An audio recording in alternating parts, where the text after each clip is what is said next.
राठौड़ की ताजपोशी रहने वाली है। आज बीजेपी प्रदेश अध्यक्ष के नाम का ऐलान होगा। सुबह 11 बजे प्रदेश अध्यक्ष के नाम का ऐलान किया जाएगा। सीएम की मौजूदगी में मदन राठौड़ के नाम का ऐलान होगा। कल सिर्फ मदन राठौड़ ने पेश किया था नामांकन।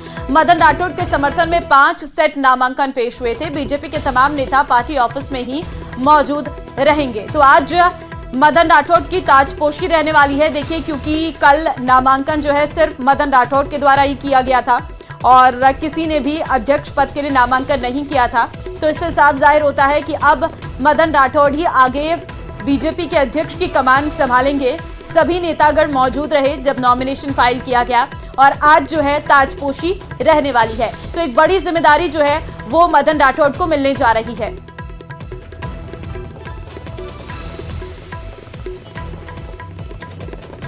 रोशन संवाददाता लाइव इस वक्त हमारे साथ है, सीधे उनसे अपडेट ले लेते हैं। रोशन, क्योंकि आज ताजपोशी होने वाली है मदन राठौड़ की, क्या तस्वीरें हैं, किस वक्त का समय रखा गया है? देखिए, बीजेपी प्रदेश मुख्यालय के अंदर जश्न का माहौल है। कहा जा सकता है कि बीजेपी प्रदेश मुख्यालय के बाहर मदन राठौड़ की ताजपोशी के जो बैनर होर्डिंग है, ये इस बात को दर्शाते हैं कि मदन राठौड़ का फिर से प्रदेश अध्यक्ष बनना तय है। Deputy CM Premchand Bairwa BJP प्रदेश कार्यालय पहुंच चुके हैं और वहीं जो प्रभारी है विजय रूपाणी है वो भी कुछ ही देर में यहां पर पहुंचेंगे। तो कुल मिलाकर कहा जा सकता है कि ये जो बीजेपी प्रदेश मुख्यालय के अंदर जो जश्न का माहौल है वो यहां पर देखा जा सकता है। मदन राठौड़ के स्वागत के अंदर तमाम जो कार्यकर्ता हैं पलक पावड़े यहां पर बिछाए हुए। तस्वीरें देख सकते हैं कि कार्यकर्ताओं का यहां पर जो हुजूम है वो यहां पर देखा जा सकता है। तमाम जो कार्यकर्ता यहां पर मौजूद हैं। मदन राठौड़ जी की ताजपोशी होना लगभग क्या है, क्या कहेंगे? हमारा शीर्ष नेतृत्व जो संगठन तय करेगा सब अच्छा होगा। आप भी खुश हैं और हम भी खुश हैं, कार्यकर्ता भी खुश हैं। तो आप यहाँ पर देख सकते हैं कि जो तमाम यहाँ पर कहा जा सकता है कि पार्टी के लीडर्स ने कल जिस तरीके से 5 सेट जो नॉमिनेशन है केवल एकमात्र जो प्रदेश अध्यक्ष मदन राठौड़ जी के समर्थन में यहाँ पर जो पेश यहाँ पर किया है वो यहाँ पर आप देख सकते हैं। डिप्टी सीएम प्रेमचंद बैरवा यहाँ पर क्या कुछ कह रहे हैं, जरा वो भी सुनते हैं। देखो, वो कुछ भी कह सकते हैं, लेकिन जो संसदीय परंपराओं से जो विधानसभा चलती है और उसका उल्लंघन करेंगे तो निश्चित रूप से ये तय हम कर सकते हैं। डिप्टी सीएम साहब, आज मदन राठौड़ जी की जो ताजपोशी है वो होनी है, क्या कहेंगे? निश्चित रूप से मैं बहुत बधाई देना चाहूंगा और हमारे जो राजस्थान भारतीय जनता पार्टी का परिवार है उनके नेतृत्व में अच्छा आगे बढ़ेगा। तो देखिए, ये थे हमारे साथ डिप्टी सीएम। इन्होंने कहा कि मदन राठौड़ जी के नेतृत्व में जो पूरा बीजेपी का जो प्रदेश परिवार है वो आगे यहाँ पर बढ़ेगा। हमारे साथ सबसे बड़ा है पार्टी में। देखिए, पुनः हमारे प्रदेश अध्यक्ष जी को वापस चयन हो रहा है। कार्यकर्ताओं में खुशी है और जिस तरह से हमारे प्रदेश अध्यक्ष जी के नेतृत्व में, मुख्यमंत्री के नेतृत्व में राजस्थान में जो उपचुनाव हुए हैं उसमें भाजपा का जो परचम लहराया है और कार्यकर्ताओं में जो खुशी है, आज पुनः उनको इस प्रदेश अध्यक्ष के पद पर चयन हो रहा है। तो निश्चित रूप से सभी कार्यकर्ता उत्साहित भी हैं और हमारा जो नेतृत्व है जिस तरह से, चाहे वो मुख्यमंत्री जी हो चाहे प्रदेश अध्यक्ष जी हो, एक समन्वय बनाकर सब कार्यकर्ताओं को, जमीन में जुड़े हुए दोनों नेता हैं हमारे और दोनों जो साथ लेकर के चल रहे हैं, तो कार्यकर्ताओं में अपार उत्साह भी है। और जिस तरह से हमारा इस बार का भी बजट एक ऐतिहासिक बजट रहा है तो उसकी सब लोगों में, कार्यकर्ताओं में खुशी भी है। अगर साहब, लेकिन गतिरोध नहीं थम रहा है। जिस तरह कल सदन में जो तस्वीर देखने को मिली, रात भर धरने पर बैठे, उनका कहना है कि इंदिरा गांधी का अपमान किया गया, आपके मंत्री माफी मांगे। देखिए, विपक्षियों के पास कोई मुद्दे नहीं है उठाने के लिए।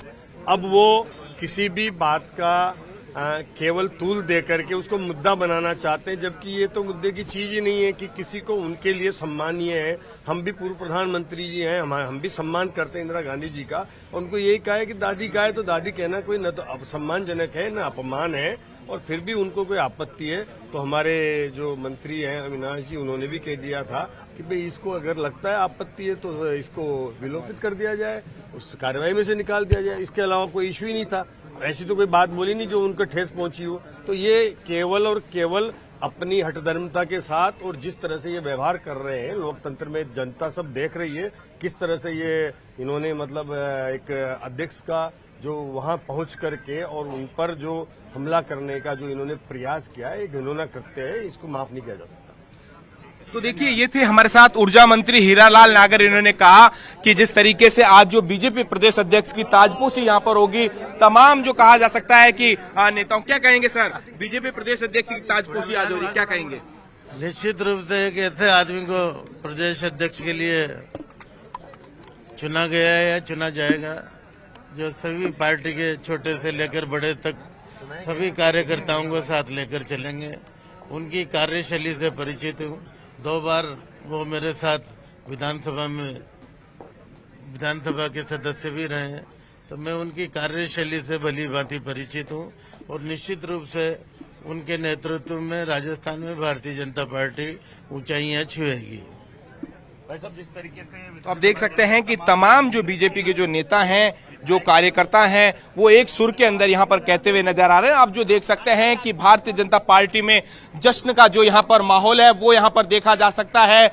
नेताओं का, मंत्रियों का जो आने का जो सिलसिला है वो यहाँ पर जो जारी हो गया है। आप यहाँ पर देख सकते हैं कि जो मदन राठौड़ की ताजपोशी में, उनके समर्थन में तस्वीरें यहाँ पर देखी जा सकती है कि जो पूरा बीजेपी प्रदेश मुख्यालय है वो यहाँ पर कहा जा सकता है कि जो है सज गया है। देखिए, मदन राठौड़ न्यूज 18 पर सबसे एक्सक्लूसिव। राठौड़ साहब, आज आपकी ताजपोशी, क्या कहेंगे, क्या कहेंगे राठौड़ साहब? एक छोटे से छोटा कार्यकर्ता बड़ी उम्मीदों के साथ आपको देख रहा है। वैसे तो अभी घोषणा होना बाकी है लेकिन पूरा बीजेपी प्रदेश कार्यालय आपके पोस्टरों से हटा हुआ पड़ा है। मेहरबानी है सबकी। वैसे ये भारतीय जनता पार्टी में ही संभव है कि सामान्य परिवार से व्यक्ति कोई आकर के और नेतृत्व तक पहुंच सकता है। कल एक अच्छी तस्वीर सत्ता और संगठन साथ आया और ये बताता है कि आपके जो संगठन सर्वोपरि है, जब संगठन की बात आती है सब एक जगह पा जाते हैं। रहेंगे, पूरा संगठन एकजुट होगा हमारा। सर, हर कोई नेता ये कह रहे हैं कि साहब हमने उनके साथ काम किया, उस वक्त काम किया, क्या कहेंगे इस बारे में? बिल्कुल, हम विगत कई वर्षों से हम संगठन के साथ में लगे हैं, सबके साथ बैठ के काम किया भी है और सबसे हमको सीखने को मिला भी है। तो देखिए, न्यूज 18 राजस्थान के ऊपर सबसे पहले मदन राठौड़, इन्होंने कहा कि सभी लोगों का सहयोग सत्ता से लेकर संगठन तक एक ही जाजम के ऊपर, और यही भारतीय जनता पार्टी का आंतरिक लोकतंत्र है। आप यहां पर देख सकते हैं तमाम कार्यकर्ताओं का यहां पर मदन राठौड़ के समर्थन में हुजूम यहां पर देखा जा सकता है। स्वागत यहां पर मदन राठौड़ का यहां पर किया जा रहा है। एक बार फिर मदन राठौड़ मीडिया से यहां पर बात यहां पर करते हुए यहां पर नजर आ रहे हैं। क्या कुछ कह रहे हैं? हमें राष्ट्रीय स्वयंसेवक संघ और भारतीय जनता पार्टी से मिला है। हमारा अपना परिवार आप यहाँ पर देख सकते हैं मदन राठौड़ बीजेपी प्रदेश कार्यालय के अंदर यहाँ पर जाते हुए यहाँ पर नजर आ रहे हैं। तस्वीरें यहाँ पर देख सकते हैं, तमाम कार्यकर्ता यहाँ पर मदन राठौड़ के यहाँ पर स्वागत में कहा जा सकता है कि पलक पावने यहाँ पर बिछाए हुए यहाँ पर नजर आ रहे हैं। तमाम जो मंत्री विधायक हैं उनका पहुंचने का जो सिलसिला है वो भी यहाँ पर देखा जा सकता है। डिप्टी सीएम प्रेमचंद बैरवा वो यहाँ पर पहले से यहाँ पर पहुंच चुके हैं और आप यहाँ पर देख रहे हैं कि तमाम कार्यकर्ता उन्हें यहाँ पर उनका जो स्वागत यहाँ पर करते हुए ये तस्वीरें यहाँ पर देखी जा सकती है कि किस तरीके से कार्यकर्ताओं में मदन राठौड़ के प्रति जो उत्साह, जो जोश, जो जुनून है वो यहाँ पर देखा जा सकता है। आरोप लगा रहा था कि आपने जो कह सकते हैं बीजेपी में अंदरूनी अंतरकलह है जिसकी वजह से जो है ये देरी हुई है। देखिए, कोई अंतरकलह नहीं है, हम सब एक हैं, एक मुखी है और सब सामूहिक बैठ करके निर्णय करते हैं। कहीं कोई मनमुटाव किसी के साथ भी नहीं आता। सर, एक सवाल और, क्योंकि जिस तरीके से लगातार जो है बजट सत्र के दौरान जो है हंगामा भी देखने को मिला और अब जो है कांग्रेस सदन के अंदर धरने पे बैठी हुई है, क्या कुछ कहेंगे? देखिए, वैसे तो अधिकार है, विपक्ष अपनी भूमिका निभाता है, आपस में बैठ करके सलाह मशविरा से काम करें तो ये स्थिति नहीं है बैठ के काम। लेकिन आपको नहीं लगता इस तरीके से? ठीक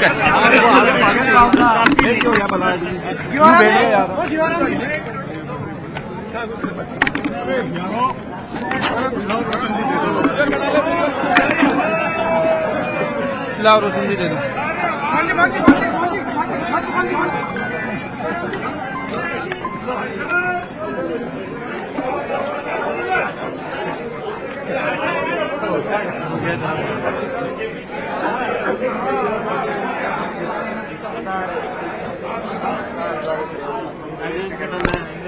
मान सिंह जी भैया हटना ही तो जयपुर प्रदेश मुख्यालय भारतीय जनता पार्टी से आपको हम तस्वीरें दिखा रहे हैं, जहां पर आप देख सकते हैं मदन राठौड़ जो हैं वो पहुंच चुके हैं मुख्यालय में, और जहां पर उनका स्वागत करने के लिए पहले से ही कार्यकर्ताओं का हुजूम देखने को मिल रहा है।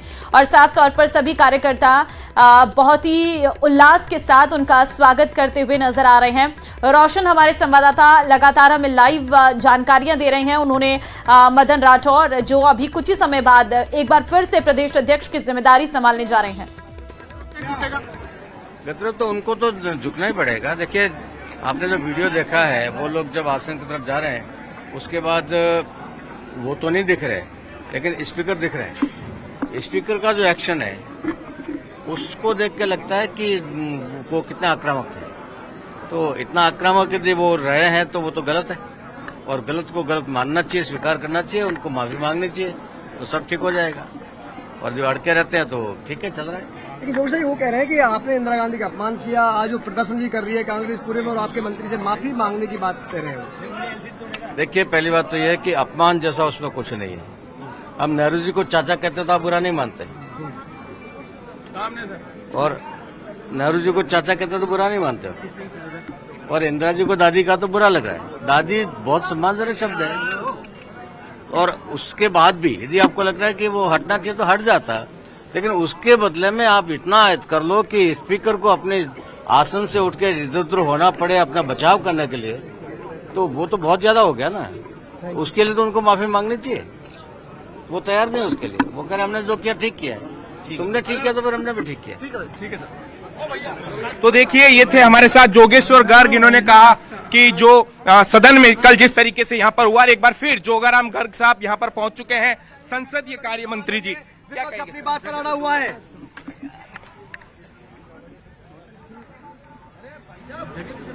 जी हो गया। हाँ, देखिए, गतिरोध जो बना है वो कांग्रेस की अंतर्कलह का परिणाम है। चूंकि राजस्थान विधानसभा में सत्ता पक्ष की ओर से सभी तथ्यों का विधिवत जवाब दिया जा रहा था प्रश्नकाल के दौरान, और कांग्रेस के कार्यकाल की पोल खुल रही थी, इसलिए उन्होंने जानबूझ करके व्यवधान किया। हमारे माननीय मंत्री जी ने एक भी ऐसा शब्द विधानसभा की फ्लोर पर या विधानसभा में नहीं बोला जो अमर्यादित हो, असंसदीय हो। अगर हमारी पूर्व प्रधानमंत्री आदरणीय श्रीमती इंदिरा गांधी जी को दादी माँ के नाम से पुकारे तो कोई असंसदीय शब्द नहीं है। न उनका कोई भाव था, न उनको कोई अपमानित करने का आशय था। हमारे लिए भी वो आदरणीय है क्योंकि हमारी प्रधानमंत्री है। लेकिन कांग्रेस ये इन प्रकार बहाना ढूंढ रही थी, और बहाना ढूंढ कर ही उन्होंने ये बतंगड़ खड़ा किया है। हमारे स्पीकर महोदय ने उनको 2 बार बुलाया, तो उसी आक्रामक रूप में वो वहां गए। कोई भी गतिरोध हमेशा बातचीत से सुलझा होता है, लेकिन आप अध्यक्ष के आसन की तरफ इस मुद्रा में बढ़ो, अपने साथी विधायकों को उकसाओ, और फिर थोड़ा सा अगर 1-2 इंच कम रह जाता, अधिक आगे हाथ बढ़ जाता, तो अध्यक्ष जी के शरीर को छू जाता। ऐसी परिस्थिति में जिस आक्रामक रूप को लेकर के अध्यक्ष जी को हट करने की कोशिश की, अपमानित करने की कोशिश की, वो कभी क्षमा किए जाने योग्य नहीं है। हमने कल भी प्रयास किया, लेकिन वो अपनी हर तमिता से बाहर नहीं आए। रात को भी हमने प्रयास किया, और आज भी अभी हमारा प्रयास चल रहा है। हम उनसे निवेदन करते हैं, अपनी गलती को माने, विधानसभा के फ्लोर पर आकर कह दें कि हमसे गलती हुई है, भविष्य में ऐसा नहीं करेंगे। तो हम जो वो कहे वो शर्तें मानने को तैयार है। हमारे पार्ट पर किसी तरह की कोई गलती करना तो थी न है, और हमारे दरवाजे हमेशा खुले हुए हैं। टीकाराम जूली ने कहा था कि जिस तरीके से जो ये शब्द यूज किए गए हैं, दादी और ये संसदीय शब्द, कल को वो बोल रहे हैं कि अटल बिहारी जी वाजपेयी हैं प्रधानमंत्री जी, इनके लिए भी अगर हम अगर हमारे माननीय अटल बिहारी वाजपेयी को दादा के नाम से पुकारे तो हमको तो कोई एतराज नहीं। हमारे दादा पुकारो, वो हमारे दादा है, उस पितामह के नाम से पुकारो कोई नहीं। राष्ट्रपति जी को हम राष्ट्रपिता के नाम से पुकारते ही हैं। असंसदीय शब्द किया है, भाव क्या था, कि भाई आपके कार्यकाल में, दादी माँ के कार्यकाल में ये कार्य नहीं हुए। तो भाव सही था, आशय सही था, शब्द सही थे। तो भाव सही था, आशय सही था, अब मर्यादित शब्द नहीं है, अनपार्लियामेंट्री लैंग्वेज नहीं है, तो गलती किस बात की? गलती उनकी है कि वो आसन की ओर बढ़े, आक्रामक रूप में बढ़े, चैलेंज करके बढ़े और माननीय स्पीकर महोदय को हट करने की कोशिश की। ये उनकी हठधर्मिता है और उनकी गलती है। सर, कल देर रात मुख्यमंत्री जी को जान से मारने की धमकी दी गई दौसा जेल के अंदर से, क्या कहेंगे सर इस पूरी घटना से? मुझे इसकी अभी निजी जानकारी नहीं है, मैं जानकारी करके आपको इस पर कमेंट्स करूंगा। धन्यवाद। ठीक है, विजुअल हो रहे हैं अंदर। चलो विजुअल हो रहे हैं अंदर। विजुअल कर रहे क्या? तो जोगाराम पटेल को आप सुन रहे थे। साफ तौर पर उन्हें कहा गया है, उनके द्वारा कहा गया है कि